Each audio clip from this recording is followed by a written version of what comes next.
The disciplines of the pit stop have now been developed into a unique training tool for business. It's the brainchild of former Williams marketing manager Richard West. Are you all ready? Yes. 3, 2, 1, go! Good, come on. Your client wants the best possible job with the minimum amount of expenditure, and therefore certain things like listening carefully to the client's brief, enacting on behalf of the client what it is that you're actually trying to achieve for him or her, and working in teams. And the pit stop, strangely enough, actually has all those things. And what we do with pit stop is we observe them throughout that process. We'll tell them why they've done well or why they haven't done well, and we try to convey that into normal business language in order to take those performance lessons back to their day-to-day jobs behind their desks. Over 40 organisations have now undertaken the Pit Stop Challenge, ranging from blue-chip companies to lawyers and hoteliers. Richard runs an absolutely fantastic event where people actually undertake a pit stop challenge, where under real-time pressure you act like the pit crew of a Formula One car. 3, 2, 1, go! I think the pit stop challenge is about people really acting under pressure and how you handle the pressure, and also how you communicate. Yes, it's a very, very short time frame, so the words that you say and the way you act, everything has to be really precise and really perfect. One issue with the pit stop challenge, people see it as a bit of fun. It's great to get your hands on a Formula One car, change the wheels and tyres and all these things, and people do enjoy it. But the most important thing is they learn a huge amount.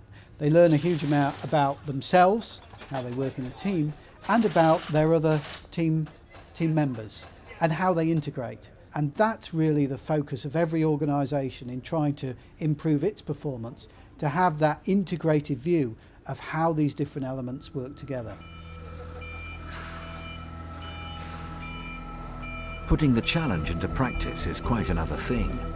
London Underground service company Metronet has used pit stop skills to help with the upgrade and maintenance of the old network. The problem is they can only access the stations for a few hours each night.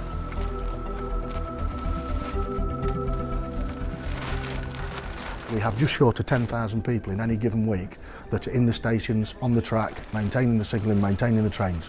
Every night we have a window of between 1 in the morning and 5 in the morning, so around 4 hours. And if you take the time it takes to get into the railway and off the railway, that gives us between 3 to 3.5 hours productive time to work.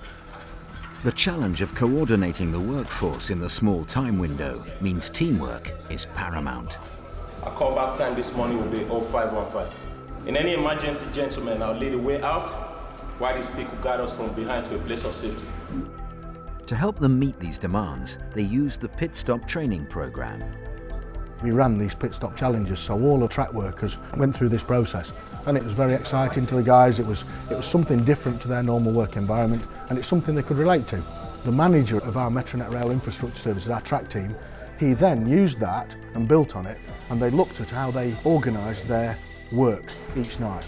And it's more cultural and behavioural. If they do the same thing at the same time, all of them together, the discipline, the quality, the speed will improve.